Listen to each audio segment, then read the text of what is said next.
Good afternoon, everyone. Welcome to the special business meeting for the District of Squamish on Tuesday, February 18th.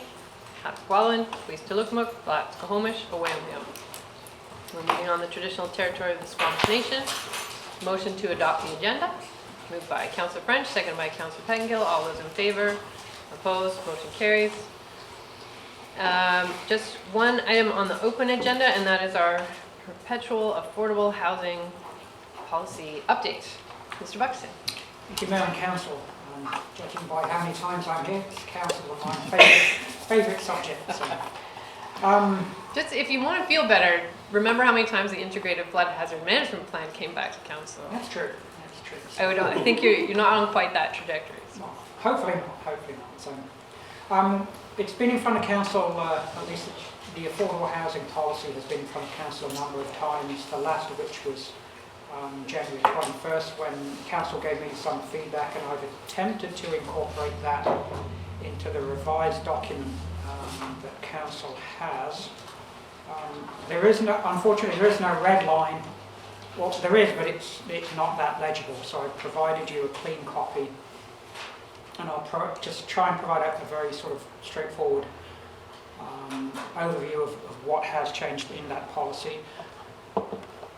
Really, we're trying to look for some simplicity and brevity that I hopefully will be achieved, and try and focus on the core intent that Council was clear last time,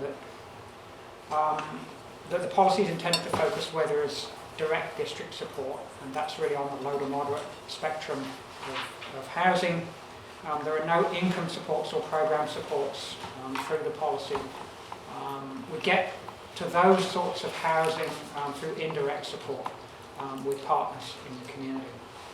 So really, that's the missing middle, that's the housing spectrum. So that's where we would focus our direct activities towards the centre and to the right of that spectrum. Just again, a different way of looking at the variety of housing that we would be looking to support through this policy. It really is rental housing that is subsidised through the policy.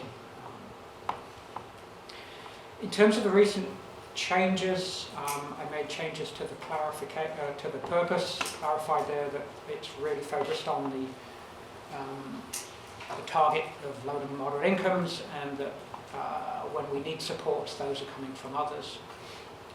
Section 1 went from 7 to 3 subsections, so hopefully there's a great deal more clarity there. Reference to median income targets, clarity that utility costs were included previously, that was buried in attachment 1. I've retained the provisions that we can retain the section that we can vary provisions when we're working with partners. So we have some flexibility when we're working with other stakeholders to lower those income and rent thresholds.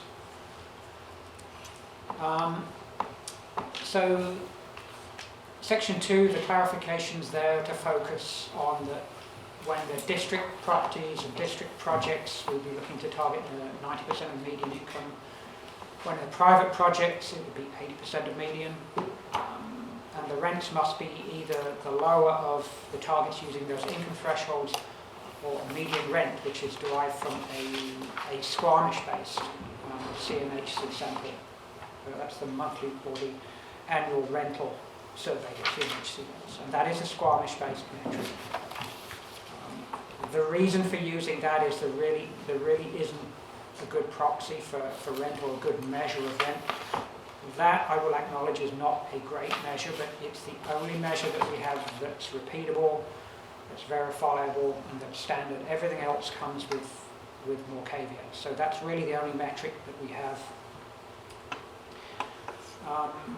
Further clarification to Section 2 is that we can, if we find a different metric, use another one. So if something does come up, or one of the instances that has been highlighted is that townhouse rents are not well covered in those CMHC metrics at all. So when we come to getting townhouse CAC units, we're going to have to be a little bit flexible about how we set those rents.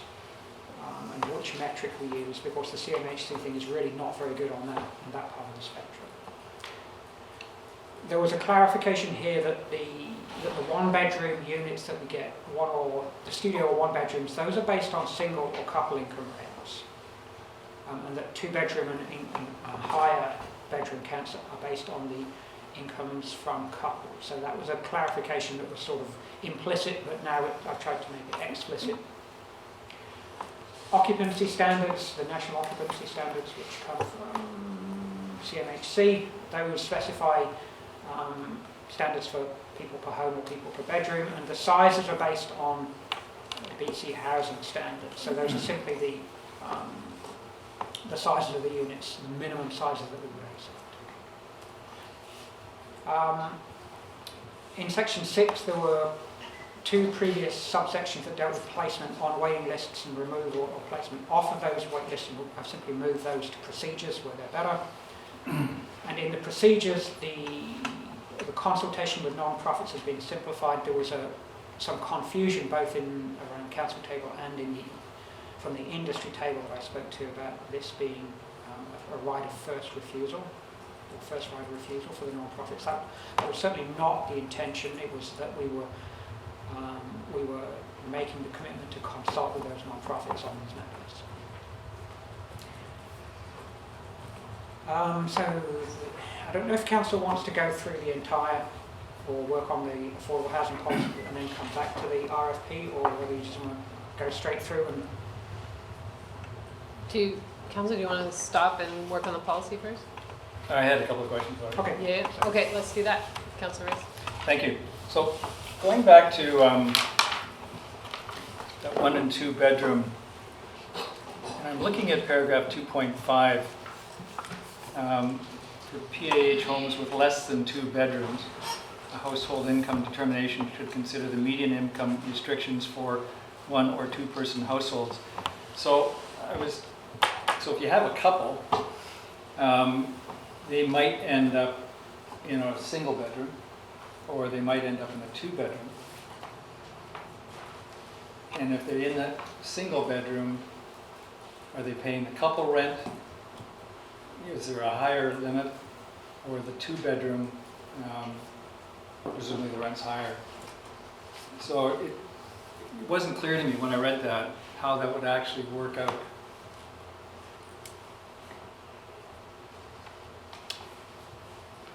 So basically 2.5 says if it's a studio or 1 bedroom, the income restrictions would be based either on the 1 or 2 person households.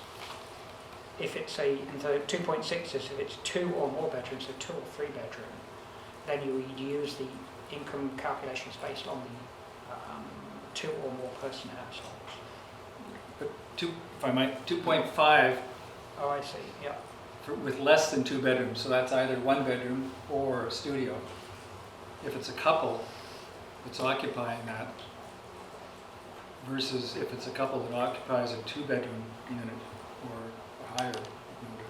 Yeah, what 2.5 and 2.6 are essentially saying is it's a 1 bedroom unit, you may use the either single or couple person calculations for rent, and if it's 2 or more bedrooms, then you're only going to use the 2 or more per person. So for the same unit, if it was 2 people, you'd just charge them more. No, you would make that determination before that unit would be rented at either the single person, the single household, or the 1 or 2 person rate.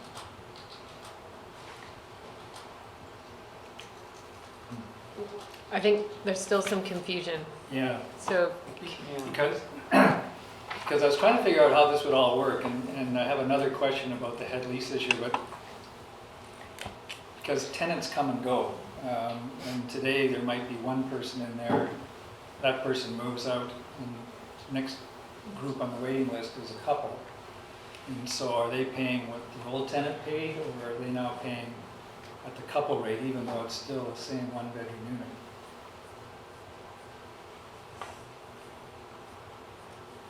Yeah, you're right. It needs some more work. Okay. Yep, I have another question, but I'll step out and let somebody else go into it. okay, Councillor Stoner and then Councillor Pettingill. Just on that same point, I also was a little bit confused about 2.6, I think, in terms of how would the calculation work if it was a single parent with 2 or 3 children. So they'd potentially fall under 2.6, I would assume, for 2 or more bedrooms, but they just have a single income. Is that Correct. So captured the rent- under yeah. 2.6? Yeah. The reading of it? It's intended to set the higher rent thresholds for 2 or more bedroom units and lower income thresholds for 1 studio and 1 bedroom units. Because we've had that question from the industry. If I have a 3-bedroom apartment, is the rent based on a single person?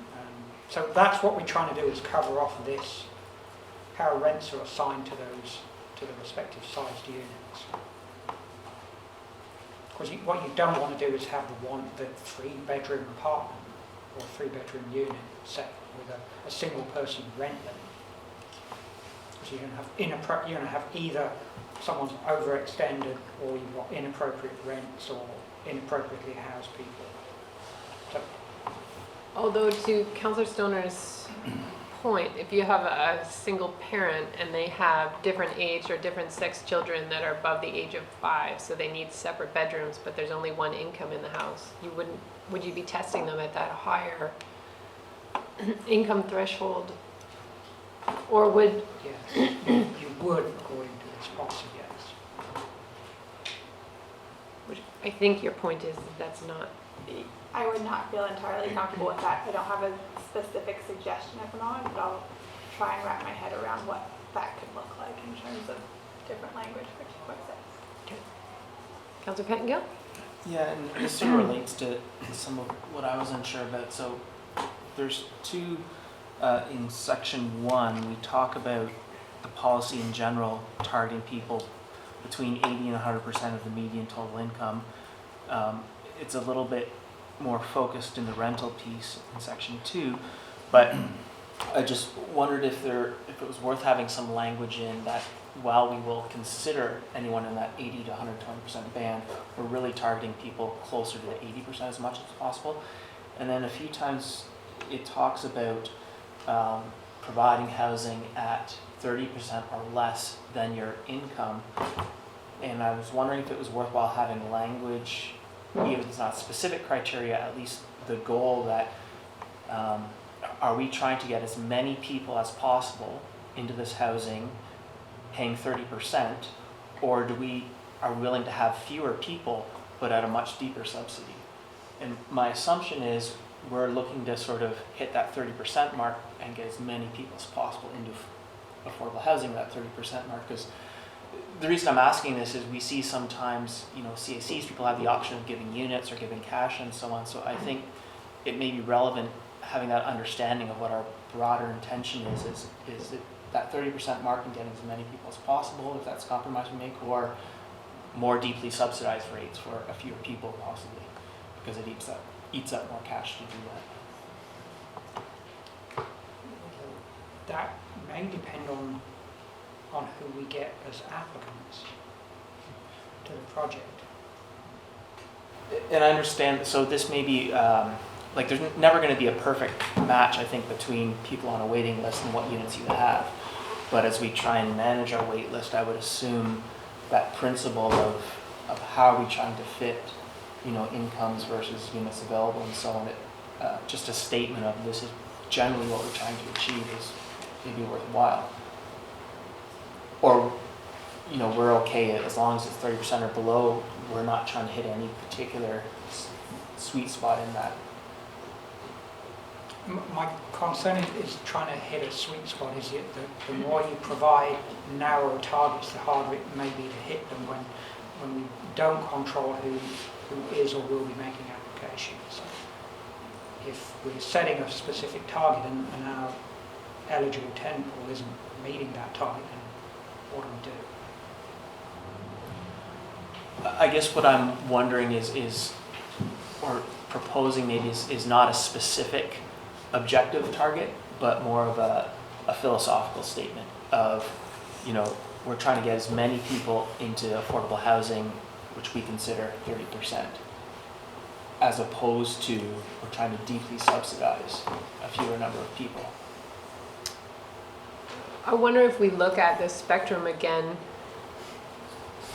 whether the element we're targeting on the spectrum of housing is not necessarily deeply, so I'm just trying to, under one roof would be deeply subsidized. Buckley Avenue, portion of that is deeply subsidized. The seniors, it's not deeply subsidized, but they all have the safer money that they can put towards their rent. So we're going to focus on long-term independent housing through purpose-built rental through to rental. That's the pie that Gary showed. So is that a statement of objective, or? Well, I guess here's the question. So we've got that chart which sort of identifies that we're trying to serve people whose income is between 80 and 120% of the median. So that anyone in that gets on the wait list. But then how do we move people off the wait list into units as they become available? Do we try and find a match where the closer you are to 30% of your income in the unit, you tend to get more priority? Or do we get priority, like we can actually really give you something really quite affordable, well below 30%, and so therefore you get priority in terms of the next unit? Like just some sort of understanding of what our philosophical goal is in that piece. The policy speaks to that in terms of that change, well, that move from into the procedures about you go on to the wait lists, first come, first served. You come off the wait list based on the priority established by the operator at that time. The reason that's crafted quite deliberately, because they were in consultation with the non-profits, is they perhaps know at that point in time that someone's coming off the list who's most in need. It may be income-based, it may be because they're in certain particular critical needs, it may be they're a family with children. So again, if the more we sort of try and nail that down, the trickier it might be to meet that. I would prefer to leave that off, sort of selecting people off the wait list based on the need established by the operator at that time, so they can make that determination. We might be able to provide some guidelines, but I would be reluctant at this point to be very specific. You okay Leave for that now? for now. Yeah. Okay. Councillor Anderson and then Councillor Brace. You've discussed measurement and that more needs to be done for us to arrive at usable metrics. Is it your recommendation that a future municipal housing corporation would take on explicit responsibility for monitoring market data, rental market data, for devising metrics for us to apply in our programs? I'm looking at the request for proposals for the municipal housing corporation. It isn't that explicit. It says program research and development. I'm looking here at the procedures that you've just drawn attention to. What is the role, or who is going to do this work, devise these metrics, monitor them, and put them into workforce? It's intended to be that entity that comes out of the RFP process. So corporation, agency, society, whatever that is, that research and Program research and development. You would include monitoring, rental market monitoring. Yes, I would. Thank you. Councillor Riggs? Thank you. So I was going through those section 5 actually on leases and wondering how this would work, because if I read this correctly, we want to have a head lease to the district from an owner, and then we would, or somebody managing on our behalf would then sub that out to individual tenants. And that seems simple enough when we're talking about something like Buckley Avenue, where we own the whole thing and we can shoot it out to somebody. But what happens, I was trying to figure out how it would work in some of these downtown developments, for example, where you have 100 units in a building and 10 of them are going to be affordable housing. And if I understand the business correctly, the developer will sell those 10 units to perhaps 10 different investors who could be living who knows where, subject to a housing agreement. Certainly that's on title already. but now we want a head lease from each one of them. Because in 5.1 says, so specify a single head lease between the district and the owner or a single management agency for all PAH homes contained within a building or project. And so I didn't know in that example whether we then go to the developer and say, okay, before you transfer title, we want to put a lease on all these things in favor of whoever, our head lease. And then they sell it to investors subject to the lease, which dictates the price and terms and so forth. Or whether we had to go chasing after each one of these guys afterwards to try to get a lease. And then when we take the lease, what happens? Are we now responsible for the rent? And how much rent? And do we set the rent? I mean, is that contained in the lease? Because now we're, in effect, we're the tenant, we're the first tenant.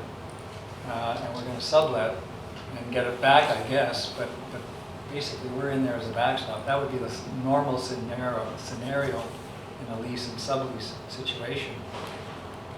And then it occurred to me, what happens if there's a vacancy? I mean, it sounds far-fetched at the moment because we've got a huge need for housing. But I've lived in this community at times where it was hard to find tenants. And so you could easily get to a situation where there's some economic downturn in some sector or something like that. The classic example is when they were building the IPP up in Mamquam. Everything was full and they stopped construction and there was a whole bunch of vacancies throughout town, and it took a couple of years for that all to fill up. So what happens if there's a vacancy? Is the district still on the hook for the base rent without anything coming in from a tenant? Or do we somehow pass that risk on to the landlord or to the owner? And is that part of their investment deal, and how does the lease look at that? So I was kind of curious how this was actually going to work, hope to work. Well, it would be a single head lease. So everyone, we basically have one lease for all, let's say 10 units in the building. So all of those, if they keep them all, we have a 1-to-1 relationship. If he sells them all, she sells them all, we have a 1-to-10 relationship. It's under one single lease. For simplicity, so we're not chasing 10 individual leases. It's an administrative simplicity aim here, is to keep the number of leases down to the minimum. We would then assign that lease with a partnering agreement or an operating agreement to whoever is going to actually operate those units. So the risk is passed down through that lease and the operating agreement. This is part of the thing that the partnering agreement that I'm negotiating with Cedar Sky at this point in time. It deals with those provisions. So what happens if it's vacant and there are no eligible tenants? There are provisions that deal with how that can get dealt with. Basically, you put anyone in that pays the lease, that pays the rent. So then we have to get that lease on title from a developer before the developer transfers the units. Correct, yeah. And is our system set up for that, to secure that? I mean, thinking of the ones that are already zoned and not quite built yet. No, but that's work that we need to do. And then the risk of a vacancy then is passed down to whoever our partner is. Correct.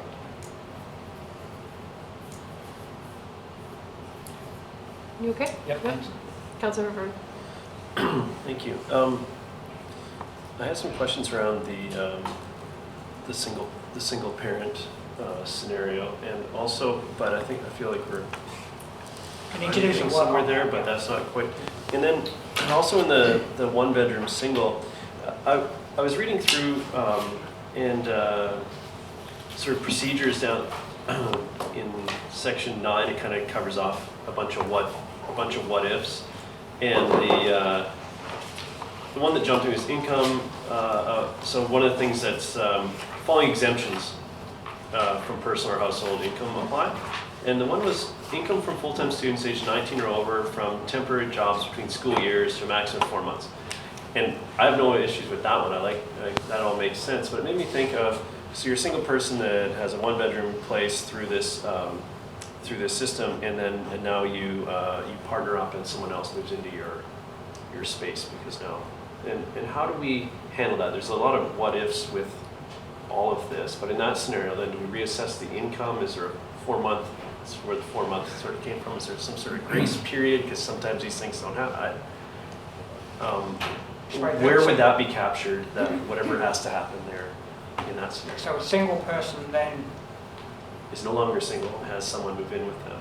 well, then they're a two-person, they would have a dual income. So they need to reapply.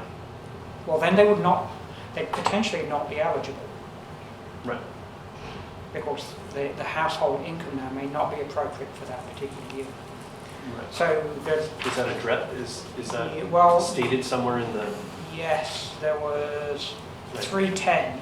310? Should any applicant already resident, or qualified tenant already resident, become non-compliant, and the district may terminate that tenancy between no less than 2 months and no more than 6 months. So there would essentially be Right, so that's between 2 and 6 months for them to So figure out.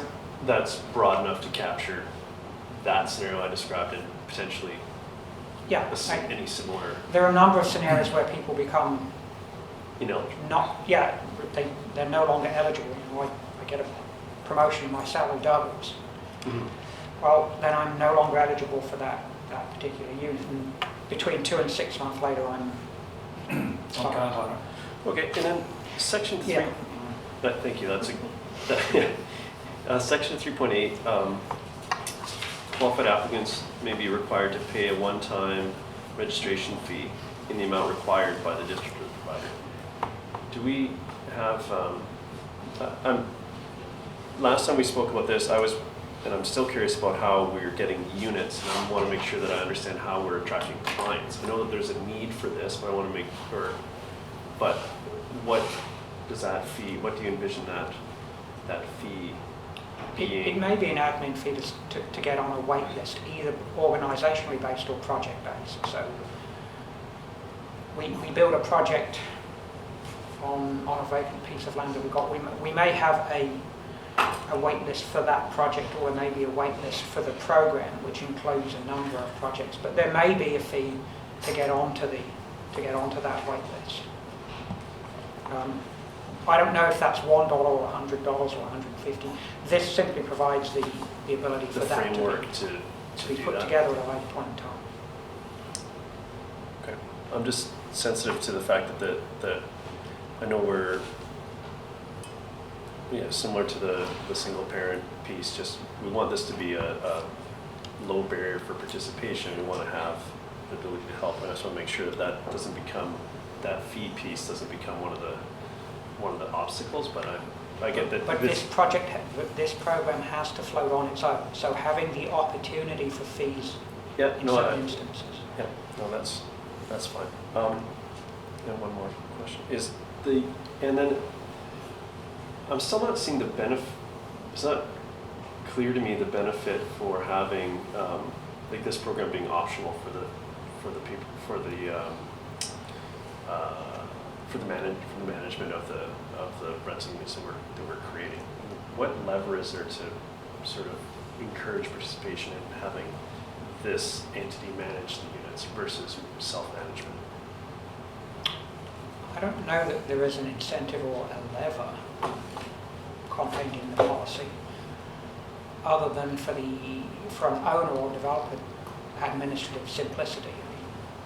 For them to turn over the administration of this policy, which is going to be a fair deal more onerous than a typical landlord-tenant relationship, given all of the things that have to be done. Right. So they would still need to follow the same protocol that we lay.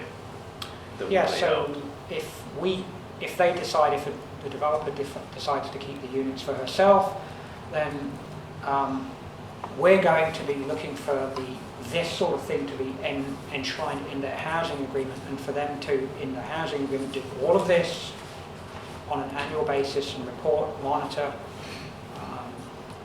No, that seems fairly onerous. It might be enough of a lever. I just wanted to make sure that I understood that was. I'm just not sure that we have the ability to dictate that they must lease to directly to all that they have no options but to Right.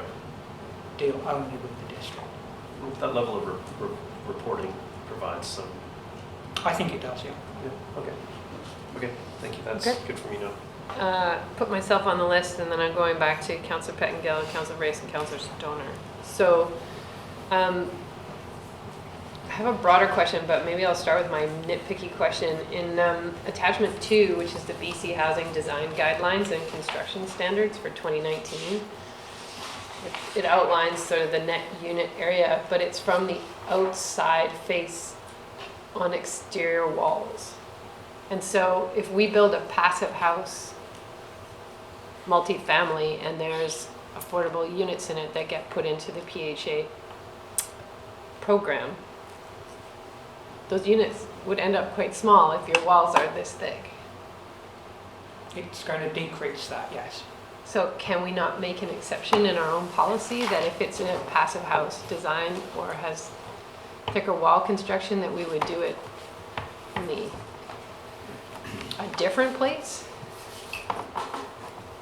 Because if I look at the thickness of the walls that are in Tarsem House or the passive house that's been built near me, that small unit, 600, or the studio of 300 square feet, 350 square feet, would be, So I will try and figure something out in 2.8 to resolve that problem. okay, that would be great, thanks. Just because I think we'll start to see more people building in that direction. And then how does this, and maybe I'm building on Councillor Anderson's question, how does this policy evolve once our new governance structure comes into being?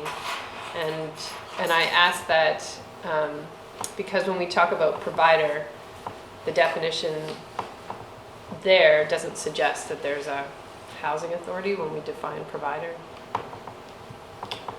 The housing authority, in all likelihood, will be the provider. So our new governance structure becomes the provider in this policy? Yes. Do we need to refer to that in our purpose statement? Or I don't know whether that complicates things, because in the short term, we're obviously signing an agreement with Sea to Sky Community Service, but in the future, we would hope that more of these units are going to our housing governance organization. But then at the same time, in response to Councillor Herfer's question, we can't compel people to give them to us. So we may have developers that are choosing the Women's Center to run some of their units, or they may be choosing Sea Sky Community Services. So I'm just wondering how this policy, you see it evolving as we move into a governance structure. Does some of the language change? Well, I think initially it's intended to provide some direction to whatever that, to the agency, the entity, the corporation.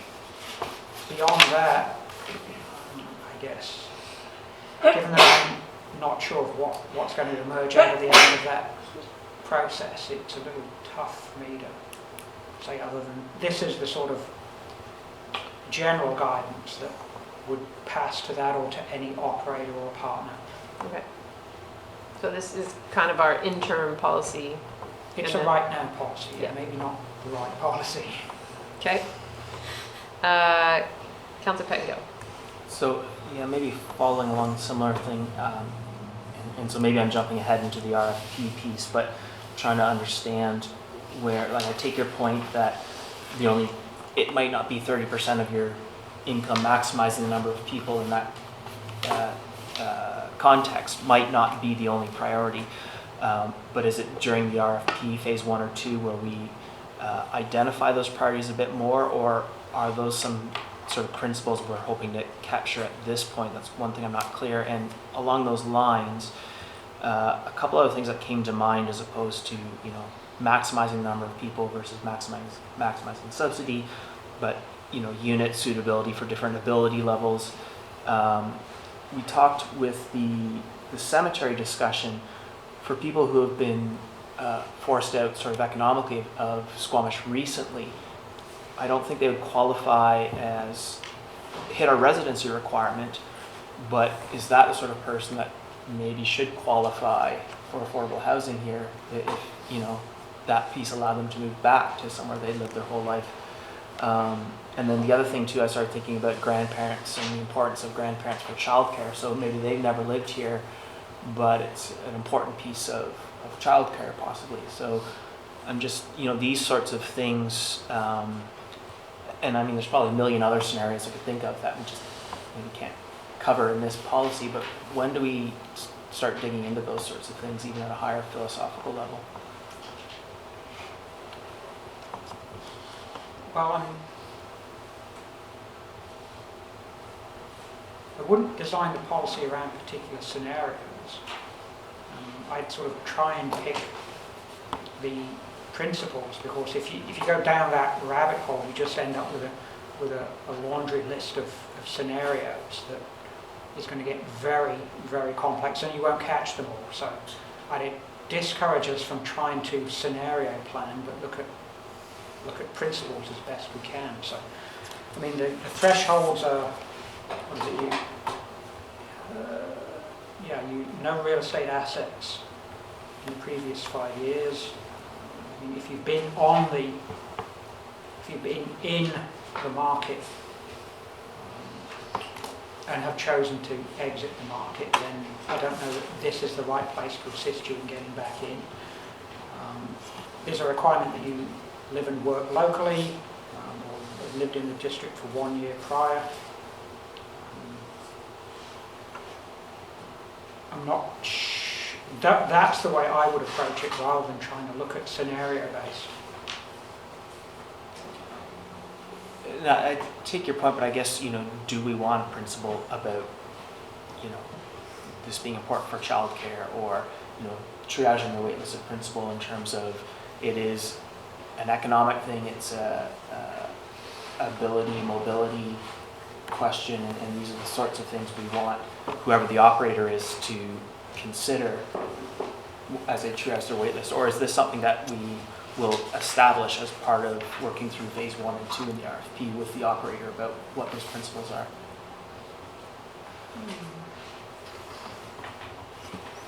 Or maybe we just leave it up to the operator completely? Well, I've tried to sort of provide that flexibility, so the district may, through a housing agreement or a partnering agreement with a non-pro housing profit, that any PH homes may be restricted to a specific target market or group of persons. So if at any point in time council wants to provide for, okay, we have an acute need with this target market, this allows you to sort of move in that direction. Again, trying to pick them now, again, I wouldn't go down that rabbit hole now. But this 1.3 is intended to leave that flexibility to be able to pick target audiences, target markets, when and if council wants to do that. That's really going to be on a project by project basis. So new units come in, okay, we have an acute need for X, so we're going to focus this project on X. It'll be difficult to retroactively do that except on a sort of an attrition basis.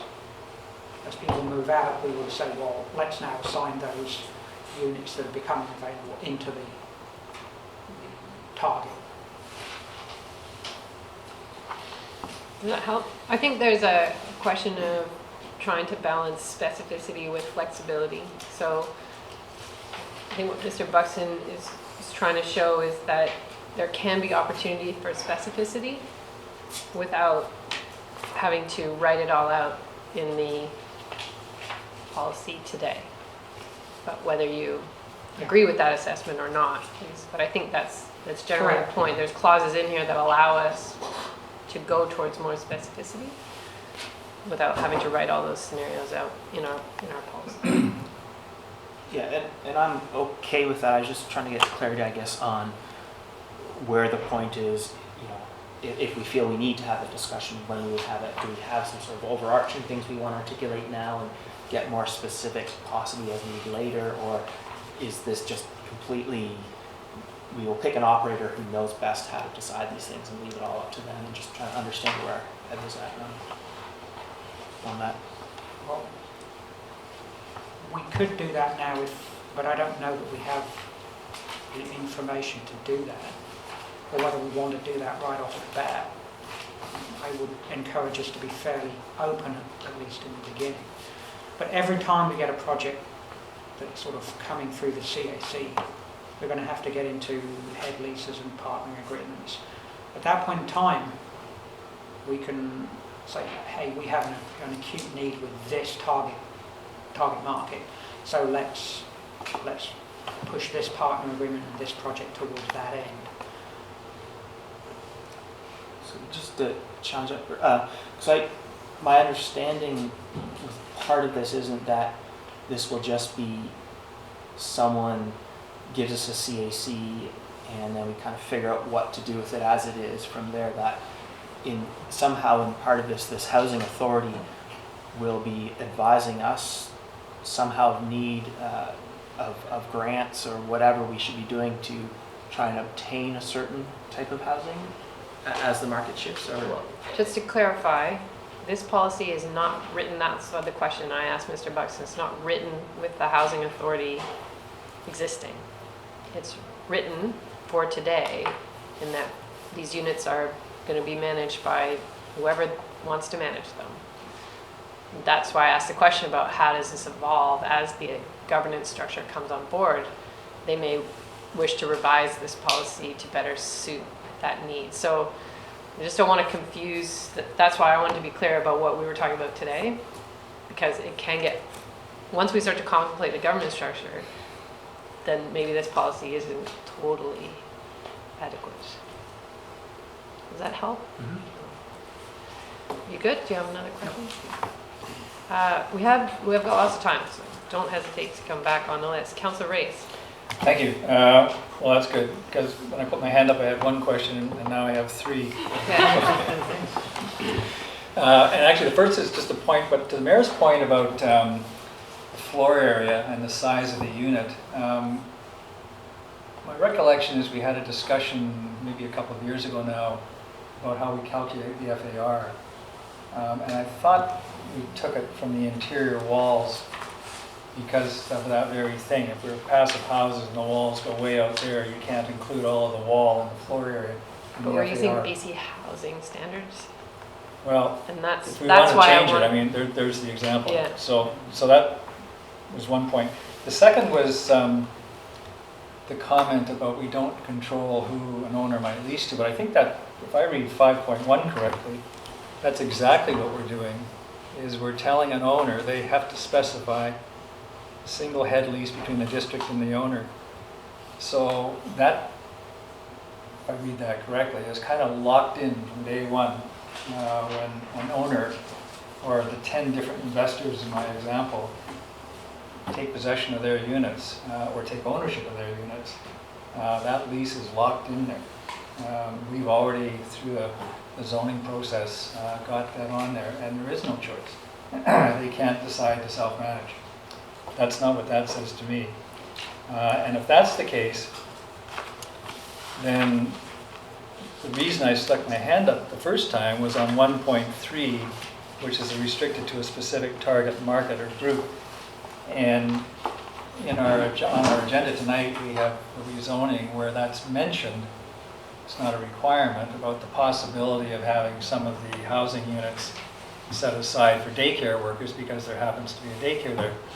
So trying to figure out how all that would work, we could not specify, I don't think, that those units are for that daycare, because if that daycare is a business, then that's assistance to a business. If it's a not-for-profit, perhaps we could. But we could have daycare workers who might work at a daycare somewhere else in the municipality. And then what happens if that person stops being a daycare worker and goes on to something else? How locked in is that? And the next thing is that we would have to lock it in the head lease, because if you look at these investors buying, basically what they're buying is an income stream. They're never going to use it. They may never set foot in it. They're buying an income stream. And so if we're saying your income stream is based on daycare workers, for example, or some entry-level position, that's a different deal than the one next door that might be specified for within the range of the income levels that might have more income. And so different prices would come along. And so if people start switching along as we go through and say, oh, okay, now, yeah, we need more daycare workers and we need somebody to come in at sort of minimum wage. So this guy up here who works at something else and makes more money than that, now this is going to be minimum wage, so presumably the income will shrink unless somehow our provider is sucking all that up. So I think to try to follow that through is a little bit tricky when we start throwing those types of things in there and trying to specify these units are for a particular occupation or a particular target market, because things change. And in the documentation that's required, I've been sitting here as a retired lawyer trying to think how I would ever draft that head lease and cover all the things we talked about here, and that'd be a challenge. To cover all the eventualities as things kind of evolve over a period of time and different economic conditions and stuff like that. So I'll leave you with that. It is coming up tonight, sort of as a side thought of a zoning application, I think. So, in terms of the head lease under 5.1, and maybe I'm confusing, yes, there will always be one lease or one management agency, but I don't think we can do is say the units must be managed by this entity. So it allows for a single management agency. So if you want someone to if you want to self-manage one agency for your 10 units, or a single head lease for those 10 units, that's what 5.1 allows. So there's lease and operation. So I think With respect, I think we could, if we locked it in day one with a lease, and the developer leases to us as the owner at the time, and then a purchaser assumes the responsibility of the landlord. that's what's intended. I think we could do that. I don't know exactly how the Whistler Housing Authority works, but I have a feeling that they take control of these things and they don't let people go out there doing their own thing. So I could be wrong, but so if we're trying to kind of get a coherent strategy, maybe that's what we have to think about doing, is we take control of these affordable housing units, the management of them, and we have control over it. It's not just a document that somebody else has to live up to and we have to monitor. Yeah, and that's really intending the single head lease. So Yeah. it's a one-to-one relationship. It's not just one-to-many. No, and I can certainly understand that, but the question is whether that one lease goes to this company over here or whether it comes through the district to our provider. And do we have a whole bunch of management companies participating in our affordable housing market? Potentially with a whole bunch of different developments, if we let it go to a management company. There is that eventuality, yeah. And that's, I guess my question is whether that's desirable or not.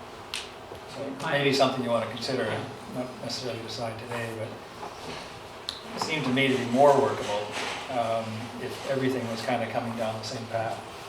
Yeah, I don't disagree.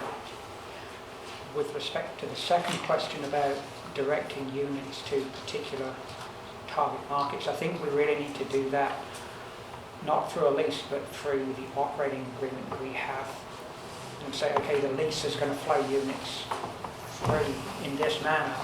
We're going to tell the person that's operating them, make this the priority for your wait list. So that it wouldn't be contained in the lease, because that would get really cumbersome. And you would say within the lease, make sure you try and get these folks into that project first and foremost. Yeah. But the head lease, I think, is going to have some definition of income or rent. And so the problem with different target markets is within the range of permitted incomes, there could be different permitted incomes. And so you could shift from one group to another group, and the income for that particular unit might go up or down, which I would assume would ultimately flow somehow back to the owner, or somewhere along the chain is absorbed by one of the parties in the chain, either the first tenant or the subtenant or whatever, the manager, however the chain works. So if there's a set amount, regardless of who's in there, going to an owner, and then we start shifting the income levels somewhere down the chain, somebody has to absorb that, or somebody reaps the benefit of that, depending on how it's set. When you start to limit target audiences, that's when you need to be very careful. Yeah, that's what I'm talking about. And that, I think, is a detail that we need to deal with in the housing agreement and the operating agreement for that particular project. I don't think we can try and get that granular with this policy. Fair enough. Thank you. Councillor Stoner? Thank you. I had a similar question with regards to this evening's rezoning, the proposal to secure 2 units for childcare employees. And I'm just curious if we think through that,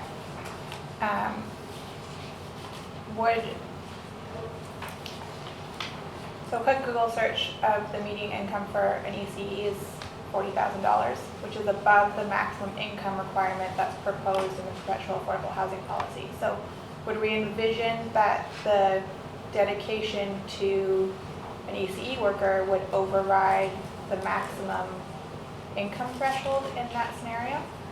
Yes, that's why the flexibility contained in 1.3 that we can, on a project-by-project basis, sort of set criteria that are appropriate to the project. So in that case, yes. That is something for me to consider for the rezoning, not for this conversation, but appreciate the flexibility that's in there. And then my other question was around in the procedures section 4. We're still referring to consulting with local nonprofit housing societies and organizations prior to the preparation of any housing agreement. And I think our discussion last time this came around was the feasibility and how realistic that was in terms of kind of process and procedure. And if, I'm just curious if there's a more holistic way that we can come to an understanding from the nonprofit housing community that this is kind of the needs that they would expect or that they have in the foreseeable year, 2 years. And we kind of keep that on our list as opposed to every time that there's a housing agreement coming forward, we're going back to them and saying, this is where we're at a housing agreement. And you have a week or 2 to turn it around if you want to jump in on it. So I'm just curious about that language that's in there and the process that would, how we would manage that process. It could be done either way. It could be done both ways, to be honest. It could be done both on sort of an annual by annual basis. Hey, what are your particular needs? And hey, there's a particular project coming up. To be honest, we really do need to get at that consultation at the CAC negotiation rezoning level as early as possible, because that may affect the way that negotiation goes, rather than after the fact, hey, we've got these apartment units, are they great? Well, Yeah. no, not really, but if we'd known earlier. I mean, I can certainly,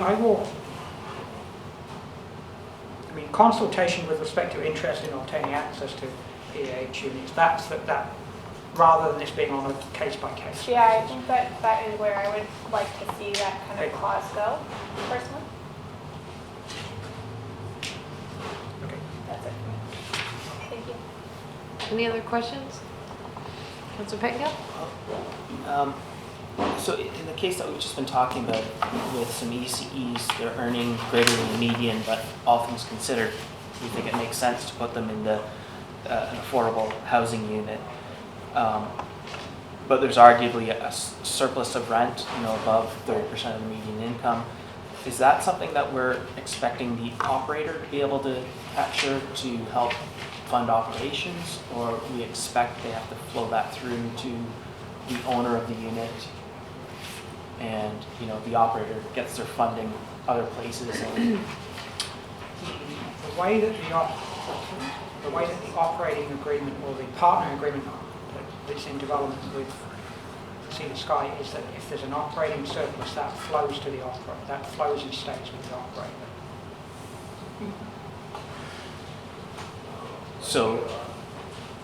So your rent is, your income is, rather than getting a rent that's 20% of your income, you still pay 30%, and that 10% gap would flow to the operator and help fund their operations. No. So I think in tonight's rezoning, there's going to be lots of questions about that particular aspect. So maybe the staff that are presenting at the public hearing tonight should be able to answer these questions unless you've got answers for them within the context of this policy. So which way do you want council to go? Because we still have to deal with the RFP as well, council, so I'm just trying to figure out what is the best use of our 35 minutes here. So, with respect to that, the rent is set based on, let's say, 80% of median market rent. See, that's the metric that's the lowest. That's the rent that's charged regardless of income. These aren't rent geared to income projects. The rent doesn't change with whoever's moving in and their income. The rent is set as part of the original lease. So if it's if median market rent is $1,000 for a one bedroom, the one bedroom is going to cost you $800. And whether or not your income, well, I mean, your income would need to be adequate to support that, but that doesn't change. So if someone comes in with a higher income, the rent doesn't change, or low income, the rent doesn't change. Does that help? So if the operator is able to negotiate, or as part of the lease set, there's a provision that a small portion of that rent may go to sort of an administrative fee, or there may be an administrative fee on top of the rent, and that could then accrue to the operator as a means of funding this, because operators are going to need funding to manage all of these units. Part of that will come through mechanisms like rent supplements or small add-ons to the monthly rent. Part of it's going to come through operating grants, proposed right now, operating grants from district. So we're trying to find as many revenue mechanisms as we can whilst keeping it affordable.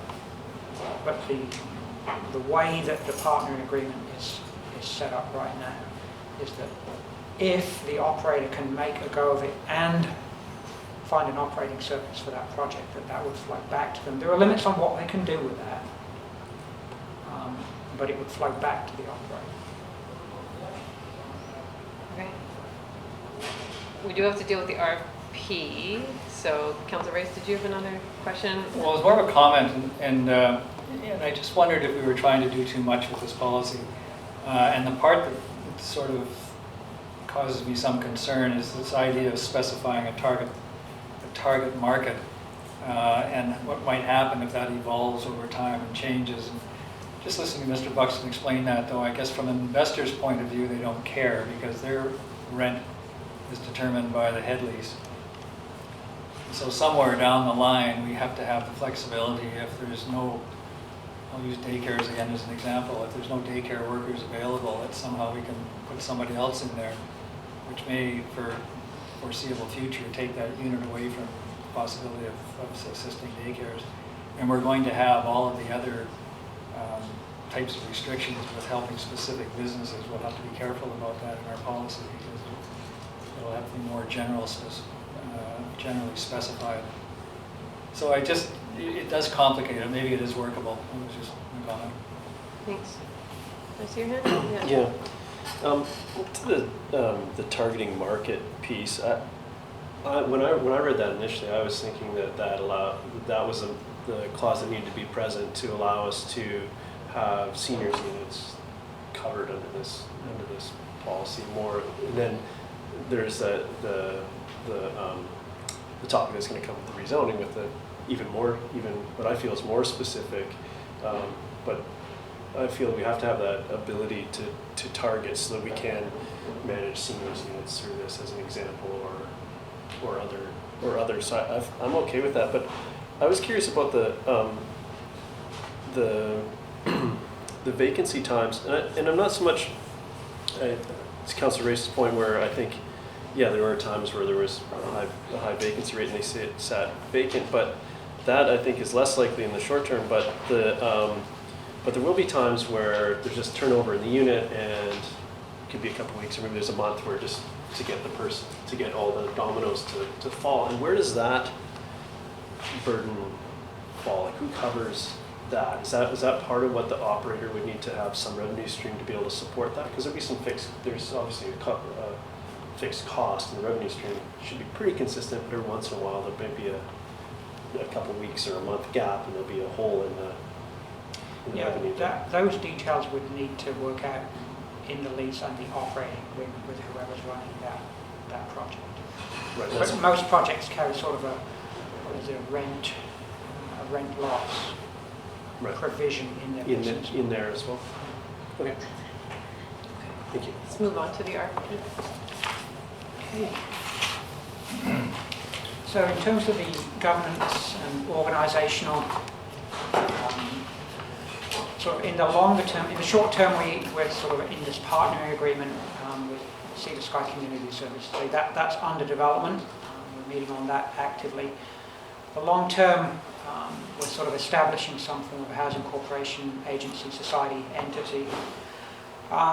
So the changes that I've made to previously the RFP had two phases. It was consultation with the non-profits, and then essentially coming back with a model. What I've done based on council's comments last time around is to insert a new phase one, which is really a council workshop or workshops or some mechanism for council to determine the fundamentals around whatever this corporation or agency is. So some guidance and recommendations with respect to establishing the foundations, so its vision, mission, governance, funding. So we can set some parameters for the discussions that follow with the non-profits. It's really intended, the intended core agency functions at this point, based on the discussions that I think we've had around this table, is what I'm calling a full service housing agency. So it would be your operations and your tenant management, getting people in and out of housing, managing buildings and property management, asset management, developing new projects, and housing planning and development, and then into program policy, research and development, and I think that would include measuring and monitoring, grant applications, advocacy, site identification. So having some discussions with council around that to set some sort of brackets around it, because there's no point getting into phase two if we're having discussions with the non-profits that aren't aligned with council's intentions. So clearly establishing council's intentions and putting some limits on what this agency could and should do, that will allow us then to sort of discuss that with the integrated housing group,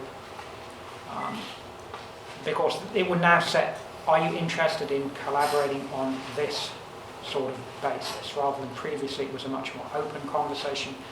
Now these conversations in terms of collaboration and formation will have some parameters around them. So that's really, I didn't really change phase two or phase three, I simply moved those down and added in the new phase one, which is around this this discussion of fundamentals with council, to bracket those conversations later on.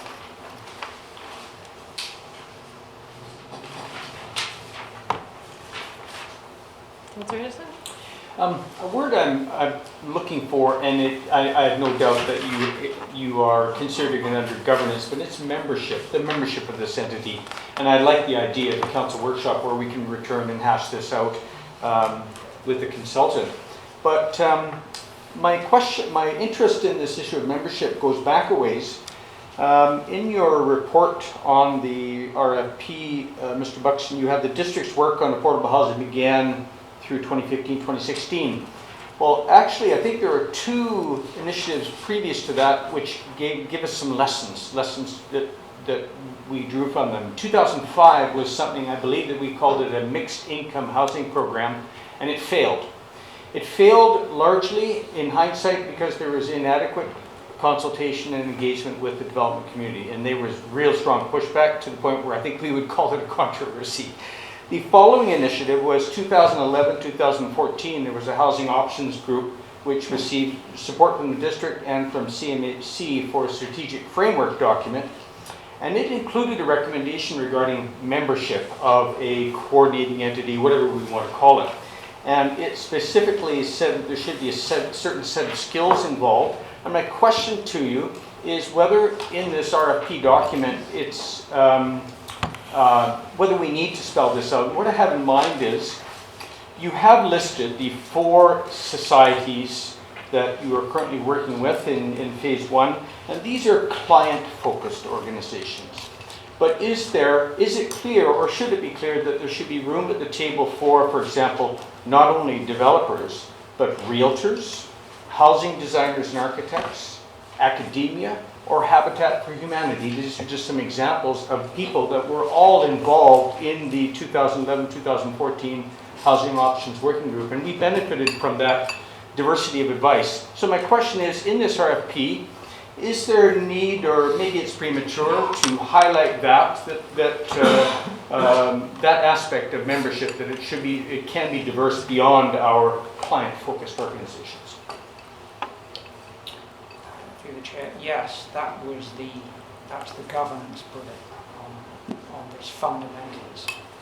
So that, if you wanted to set some parameters around, if we think this agency, this corporation is going to have these roles, then it should be governed by a board that has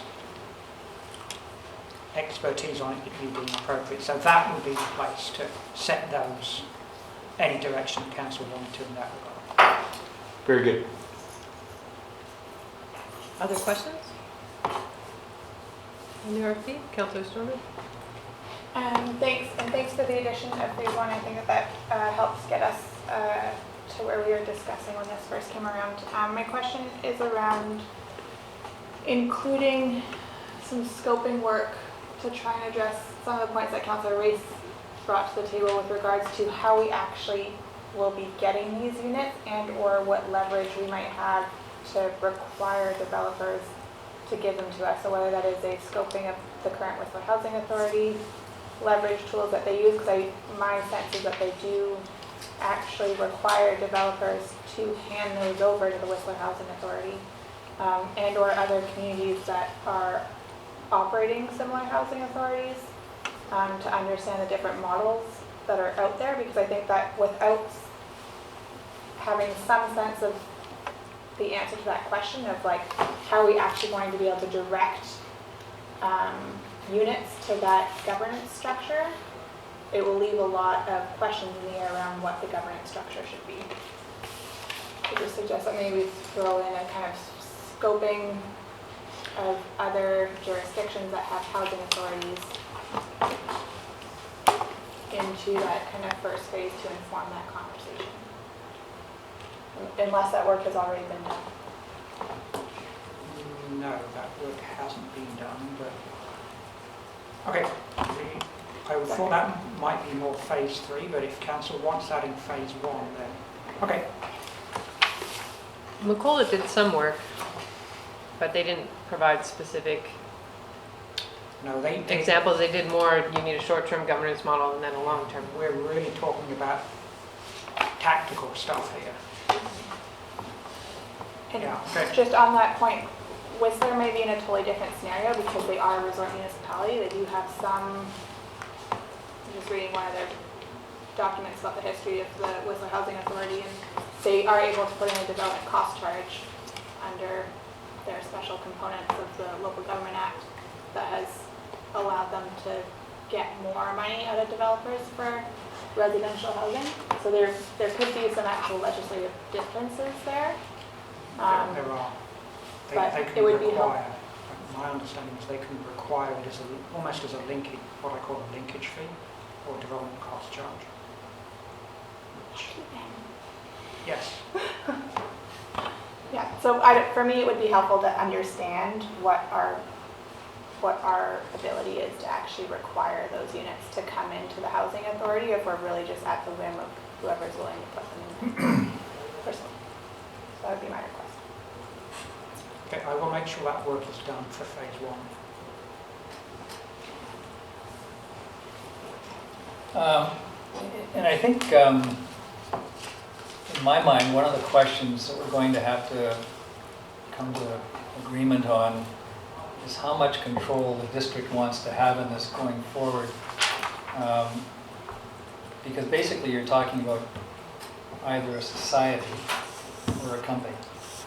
And the significant difference is with a company, you can have as little as one director and one shareholder, which could be the district, for example.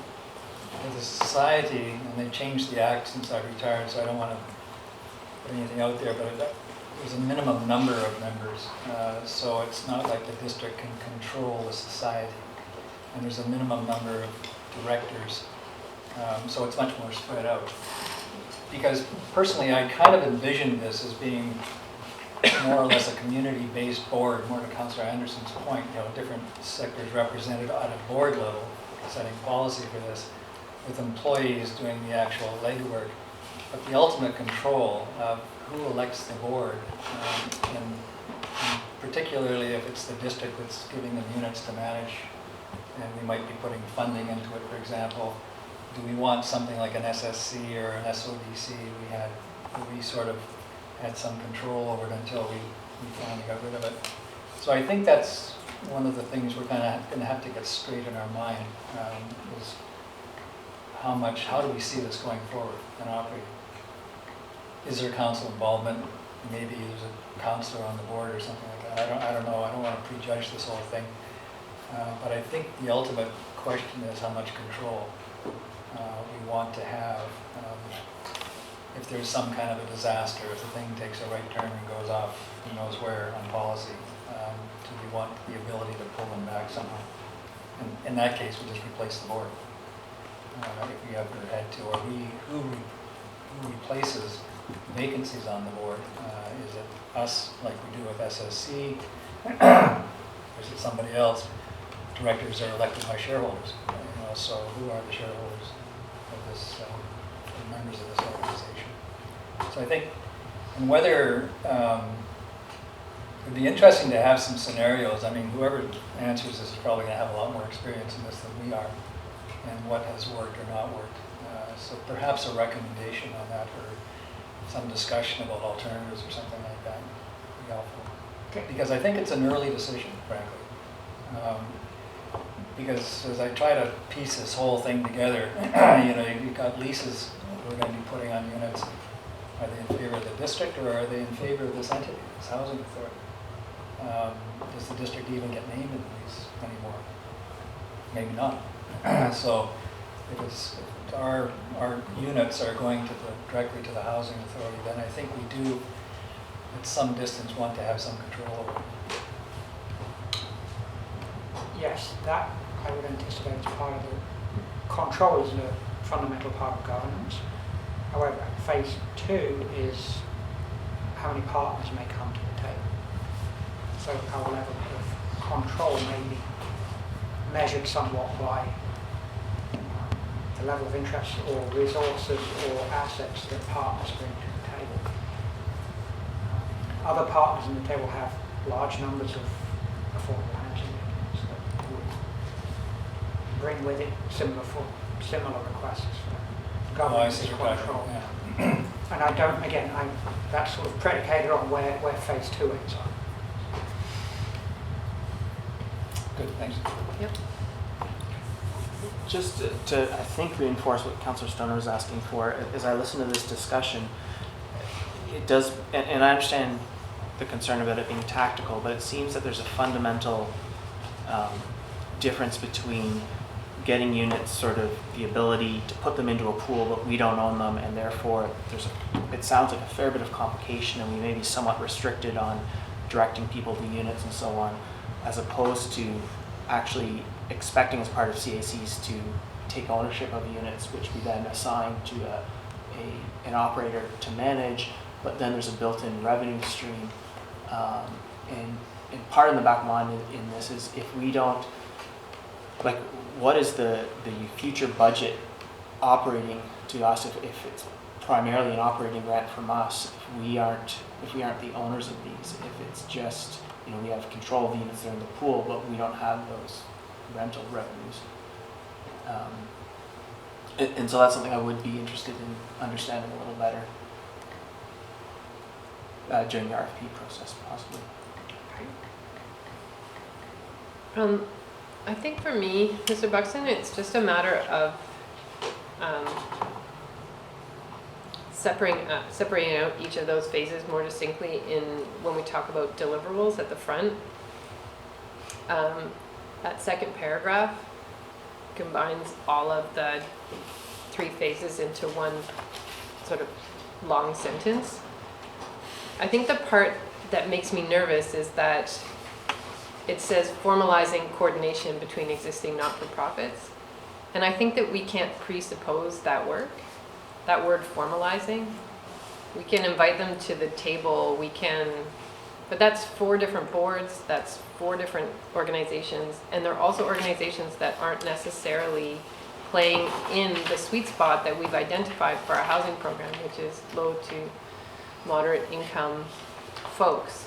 So there's some way in which I'm still a little bit, I want to help them do that work, but also I think our wording shouldn't say that it must be part of our housing governance structure. If they can't come to agreement, then phase 2 is sort of explore, but it may be that they run in conjunction with our housing organization, or they're separate from, but they're closely connected, because the RFP as it written now says your job is to formalize a structure. And if they can't come to agreement, then I don't want that to hamstring us in terms of moving forward. Like, there's certainly benefit there, but I also don't want the consultant thinking that it has to go in this direction, because that could take a very long time to get 4 boards all in alignment, when what we really need is a governance program. So it's more of an explorational consideration rather than formalisation. Yeah, and if it leads to a formalized way, or a way in which it can partner or be part of, but I think we can't lose sight of the fact that we're still targeting, and it says it lower down in your background information, that low to moderate income, and then we support and partner with others to deliver across the rest of the spectrum. So I think that should still be very clear in this, and, Sure. and Okay. show phase 2 as important work, but we don't want to assume the outcome of phase 2 with the language in our RFP.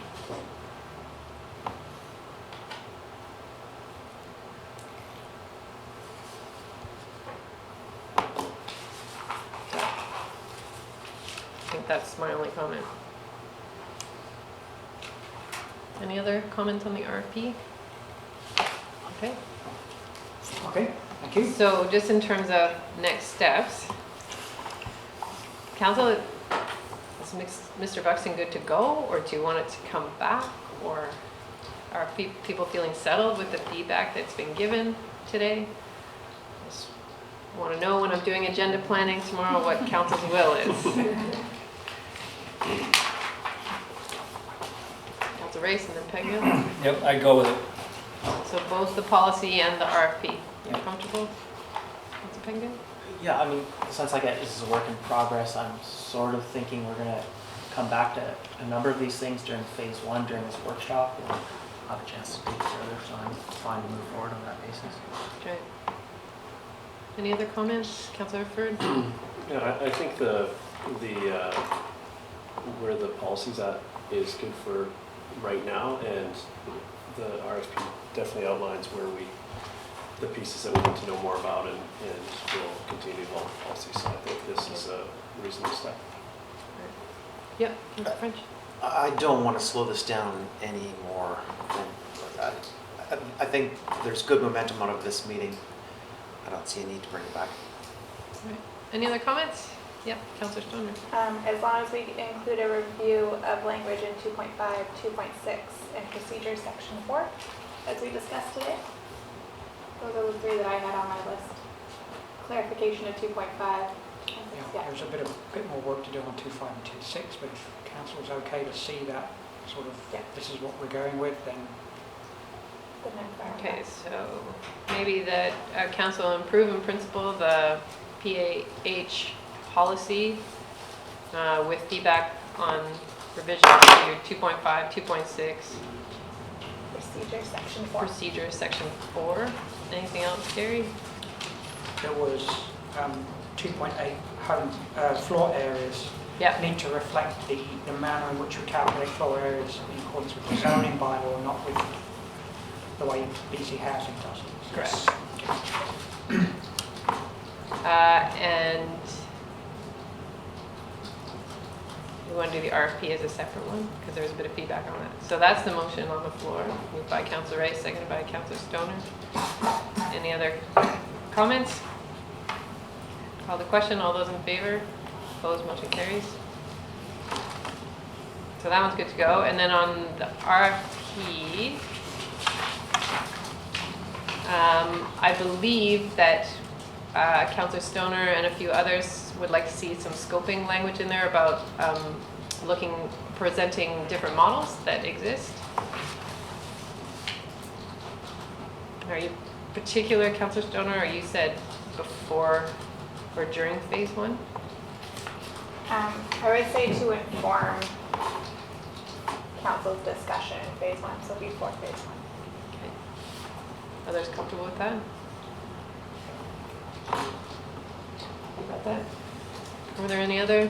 And just some, and clarify the language on phase two, that we're not dictating an outcome, but leaving it open to the conversation.